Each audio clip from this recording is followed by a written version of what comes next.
Should we move on to awards? Yeah. What do you want to discuss? Lamar Jackson gets the MVP. Yes. I think that was well deserved, and I think they were fine and got it right. This is the most interesting one because PFF obviously picked Russell Wilson as MVP. Correct. And what's this guy's name? Chase something? You know what his second name is? Chase Stewart from, what's his name? Football Perspective, FBG Chase on Twitter. Yep. Had a tweet that was all 50 AP voters picked Lamar Jackson as MVP. All 9 Sports Illustrated voters picked Jackson. The PFWA picked Jackson. The Sporting News picked Jackson. PFF picked Russell Wilson as MVP. To which my reply was simply, well, there's one entity on that list that's done work to actually quantify value in this, and it's none of the newspapers.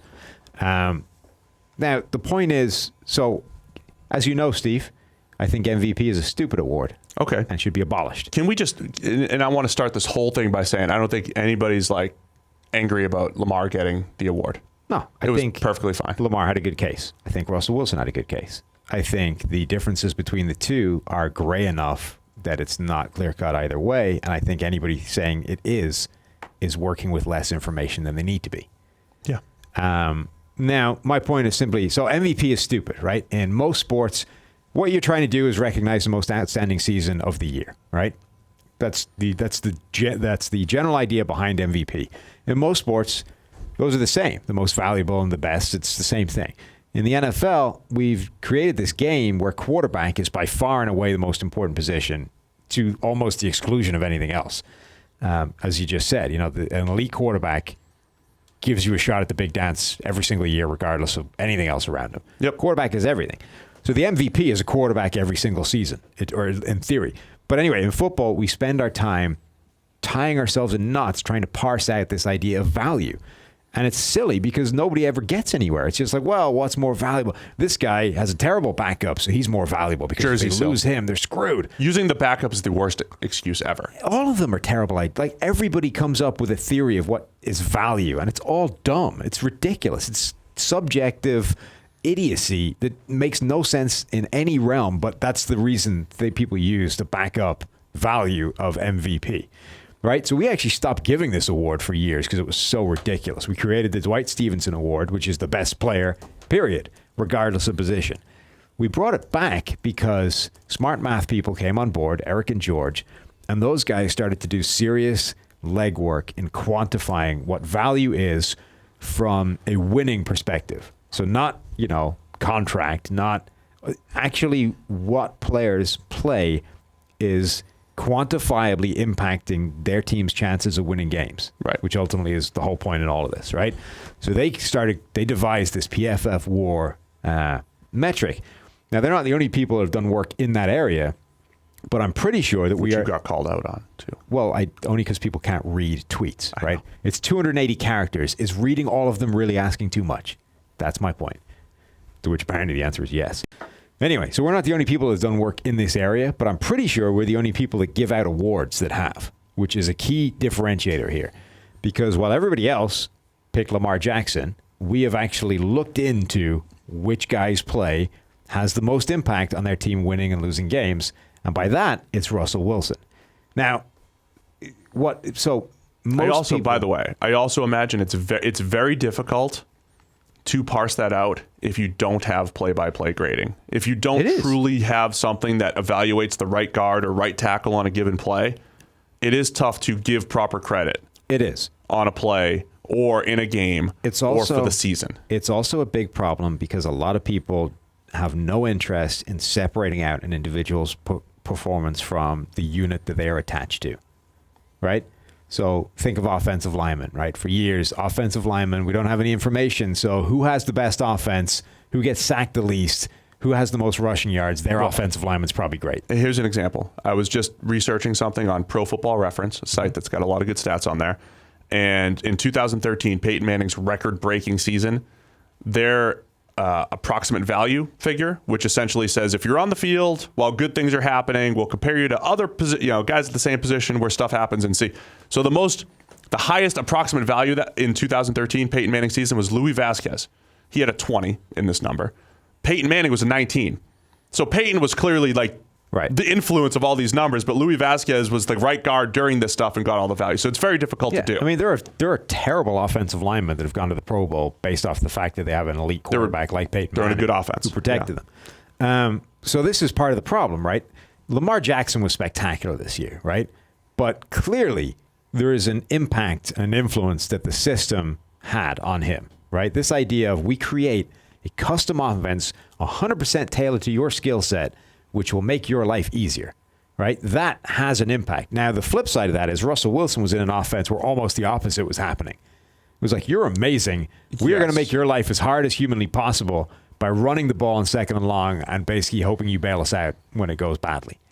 I would argue two different things. Are you done with your point there? No. Similarly, John Harbaugh won Coach of the Year. Greg Roman won Assistant Coach of the Year. Those two guys were doing things that helped out Jackson. The fact that Harbaugh went for it on fourth down more than anybody else, which extended drives, which made Jackson's stats look better. The 2-point stuff, they were putting them in beneficial situations. Again, the flip side is the Seahawks are doing the opposite. There's a flip side to the decision. Flip side to the flip side? Yes.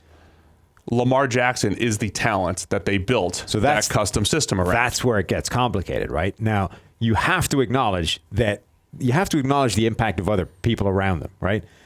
Again, the Ravens have one of the best offensive lines in the NFL. The Seahawks have one of the worst. Those things impact the production. Now, where it gets really complicated is, you're right, Lamar Jackson has a unique skill set, which is the reason they were able to build a custom offense around him. That, in turn, makes his life easier. I don't know that there's any way of quantifying where the value in all of that lies, right? I don't know that anyway. A, I don't know that we can do it now. B, I don't know that you can ever do that. Like, where is the chicken and the egg in this scenario? Who deserves the value element of it? But to not even acknowledge that it exists and it's a thing, to just go, he threw for a bunch of yards and touchdowns, ran for a bunch of yards and touchdowns, more than this guy, therefore he was more valuable.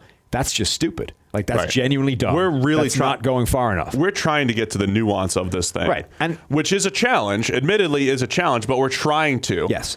Now, the other thing is, so look, these are all venerable institutions that have been doing this for a long time. There's a lot of smart people working for them. On the other hand, there is also a guy who voted for somebody at the wrong position. So there's only so much I'm willing to go with their take as gospel. Right. Now, PFF isn't gospel either, but we're at least going far enough to be able to determine who was playing in a certain position. Right? Whether you think we're getting to the right answer or not, we're at least starting from a position of knowing who played and where they played. Yeah, I get that. So I just think, look, I think both guys had fantastic seasons. I think there is a strong case that either one of them was the most valuable player in the NFL. They went with Lamar Jackson. I don't necessarily think that's wrong, but I think in looking at it and saying he was unanimous, therefore you're morons, is just missing the point. Everybody that voted for him and picked him as unanimous is working from less information and is not looking deep enough. Yeah, so let me add to that, right? So part of our WAR metric is saying, here's this player's contribution to the wins, and here's the rest of his teammates. So it does truly take in the rest of your teammates. Now, if there is that crossover from Lamar, where he's making the O-line better, or he's making the receivers better, or he's making Mark Ingram and the running backs better, then there's some overlap there, right? And trying to say, okay, because Lamar is so difficult to defend, poor defensive linemen trying to figure out where the ball is, and they're getting blown off the ball, therefore the O-line looks good. And that's all definitely true. Right, and there's only so much we can roll that into the math, right? And the question is then quantifying it, right? But my problem with it all is I don't think anyone's even asking the question. So here are the two things that I think people miss on when they're doing this whole MVP race thing, right? And it was like all my joke tweets about, here's Russell Wilson on Monday Night Football. His MVP stock's either going here or here because it's what everybody sees. I think people see an MVP race the entire year as like this, right? Here's Wilson at one point during the season. Here's Lamar Jackson. And if Wilson has a bad game and Lamar has a good game, it goes like this, right? Where we're saying we're quantifying every single throw. So at one point during the season, the MVP race was probably Wilson here and Lamar here by our numbers, right? And then when Lamar had a great game, he went here, and Wilson didn't have a great game. So Lamar was, and this is for our podcast listeners, I put a lot of space in between my hands. So Wilson was so far ahead at one point, Lamar could have strung 5 games together, and in our numbers, which are just play-by-play driven, may not have caught up. What happens in the race is you see it as like a race that's neck and neck the entire time, right? And it's like, okay, in week 12, Lamar wins. Week 13, Lamar wins. 14, Lamar. Okay, Lamar's the MVP. I mean, he's just stringing it together at the right time here. Here's the other part. When we are isolating value, we're literally doing it differently from everybody else, because I saw the thread that you were in, and all I saw was a picture of stats sent back to you. Yeah. Here are the stats. First down percentage. Even the advanced adjusted net yards per attempt, adjusted yards per attempt, passer rate, whatever numbers you want to use. Literally every single one of those numbers is dependent on somebody around you to a point. If you make a great throw and it's dropped, it does not enhance any of those numbers. Wilson had a game against the Eagles where he had 4 big-time throws. I think 3 of them were dropped. 2 of them should have been touchdowns. He also had a wide-open touchdown and he missed as well. Whatever. Right. All I'm saying is that game, that was the week where like the whole script flipped on Russell Wilson. Yeah. Week 12, 11, whatever it was. Right. It was. He had 3 big-time throws that should have been a touchdown, which completely would have changed the stats. And the whole narrative changed because it was like Wilson had a bad game. Right. The narrative is Wilson tailed off towards the second half of the season. And he really didn't. It's just that other people started to let him down more than they had in the first half of the season. Right. My whole point is... And hold on. But that actually enhances his case. Yeah. For us. So as Lamar is making great plays, and by the way, Lamar played awesome this year. Lamar was incredible. When Lamar's making great plays and his teammates are also making great plays, both of their values are going up. When Wilson's making great plays and they're not being caught, the other team players on his team value is going down. So when Wilson makes great plays that don't become touchdowns because of his teammates, his value is actually increasing wider than Lamar making great plays that become touchdowns. Does that all make sense? Yes. Because we are actually isolating every single player. So that's why at the end of the year, when it's Russell Wilson as a part of his entire team was more valuable to that entity of players than Lamar was. And Lamar had more success because the whole body of work in that team and the play calling and all that stuff was better. I think football is one of the hardest games in the world to isolate the performance of an individual from the environment around him, right? It's really, really hard because everything affects everything else. It's so difficult to try and distill one thing from everything else. But if you're going to start talking about, player performance and value and who was the most valuable player in the NFL, you have to do that, right? That's what, by definition, that's what that's requiring you to do, is to dive into this and try and extricate one player from everything else around him. And if you're not even trying to do that, then you suck. That's basically what I'm saying. Well, if you're not even attempting to pull out one player from everything else around him, how can you possibly accurately determine whether he was the most valuable? What you're just saying is he was the best player on a unit that was awesome, and that's really as far as I'm prepared to dive right here. Look, the quarterback dictates production more than anyone else. Yes. Right? So Lamar deserves a ton of credit for all of the production created in Baltimore. We also made him our offensive player of the year, by the way. Of course. It's not like we hate him. He was absolutely special this year, exceeded even our highest expectations. And we broke our methodology to do that. We shoehorned him into that award because he was that good. He was good. And in acknowledging that, the other parts of the team were probably aided by him. That blurry picture again. It really is blurry now that you've pointed it out. Like Clyde Burke over here. Clyde Burke? He's in the YouTube chat saying sometimes these guys focus too much on numbers instead of the eye test. We are literally using the eye test when I'm pulling out Russell Wilson throwing a back shoulder dime where David Moore just doesn't put his hands together. This should have been a touchdown. Or a deep ball that DK Metcalf drops or whatever. I'm using my eye test to say that pass was awesome.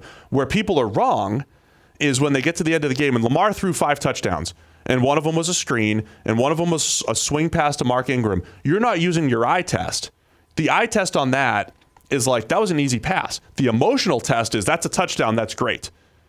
We're actually separating the eye test, which we're better at, we're quantifying the eye test, than the emotional test, which everybody says touchdowns, interceptions, stats, yards per attempt. The other thing about the eye test is your eyes suck. Your eyes lie a lot of the time, right? You ever see those optical illusions? Here are these 2 squares. It turns out they're the same color. What the hell?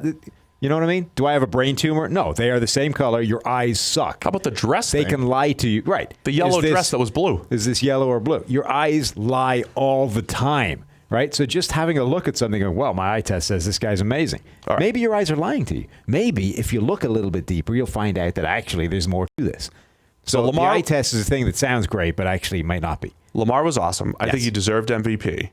I think the idea that Russell Wilson wasn't in consideration, I think, is the point that's off. Yes. And I think just saying that it was unanimous, therefore you're wrong, is also missing the point. You need to dive deeper into all of this and at least see that there's an argument for the other way. Yeah. It's not necessarily saying we're right, but it's saying that, look, we're looking at information that you're not even considering. At that point, take a look and then come to a different conclusion, or the same one, but take a look. The only other, so there's 2 other awards I think off the top of my head I wanted to comment on. Yes, do it. What do you got? The 2 rookie awards. Okay. So I thought Offensive Rookie of the Year was off with Kyler Murray. He was the second best rookie quarterback behind Gardner Minshew. But he was a quarterback, Steve. So He was a quarterback. wins. But this isn't a value thing. Like, this doesn't have value in the name. And this is where we split hairs with you. If you have value in the name of the MVP award, it's like, oh, we got to focus on value. If you're just saying Offensive Rookie of the Year, technically, like, Quentin Nelson probably should have won it 2 years ago. But it should be it could be anybody. This year, it's one of the receivers. Offensive Rookie of the Year. I mean, A.J. Brown had a legendary season. Terry McLaurin was awesome. And Josh Jacobs was one of the best running backs in the league. It's one of those 3 guys. Yeah. And if you're going to go quarterback, it's probably Gardner Minshew over Kyler Murray anyway. I mean, I can see the case for Murray over Minshew, but I don't think a quarterback is even in the conversation this year. It's one of those receivers. Also, as much as we talk about Lamar and, you've got the system around them, there is something to, like, the Arizona offense went from, like, terrible to competent in one season. There is something to Lamar taking an offense and it's built around you and it's great and all that. I mean, there's something to all that. I don't think it's enough for Kyler to win it. What else? Defense? The only thing about Defensive Rookie of the Year, Nick Bosa was the right choice there. If you're one of the Raiders fans that's like on the Max Crosby bandwagon or whatever, I think our fans are smarter than that, just because he had the same amount of sacks or one more sack than Nick Bosa. Come on, if you're one of the people that has like Raiders fans who's like, Max Crosby got screwed, all right, I plead to you to tell your friends to go check out PFF and learn a little bit of nuance about pass rushing and all that stuff. And we love Max Crosby. That's like the opposite to the optical illusion. Like, these 2 things, instead of the optical illusion, these 2 things look different, but they're the same. That's like these 2 things look the same, but they're a hell of a lot different. Like, if you think that that's insane. Nick Bosa was dominant, Matt Crosby was not. I just encourage you to send people our way to check out Premium Stats 2.0 and look at the grade, the nuance that goes into the grade, the total pressures, the run defense, all the things that go into the reason why Nick Bosa was the right choice. And it wasn't just because the Niners were good and the Raiders are an afterthought and Max Crosby got screwed. Max Crosby's awesome, though. I love him. Did you know that you remember that trick play the Dolphins ran where the punter threw to the kicker and scored a touchdown or whatever it was? Did you know that's got a name? I did not. It's the Miami Dolphins Mountaineer Shot. Apparently won an award. The Bridgestone Clutch Performance Play of the Year. Did they win with the Miami Miracle last year, too? Because that was pretty miraculous. Why is this a Mountaineer Shot? What is a Mountaineer Shot? What is any of this? Maybe they stole it from West Virginia, the Mountaineers. Oh, yeah? That would make more sense than actual Mountaineers. Why don't you do some research? All right, the award that I have a bit of an issue with, Defensive Player of the Year. Here's the thing, right? Yeah. We are 2 reasons Darren Donald didn't win this award. 1, we are judging him this year based off what he did last year.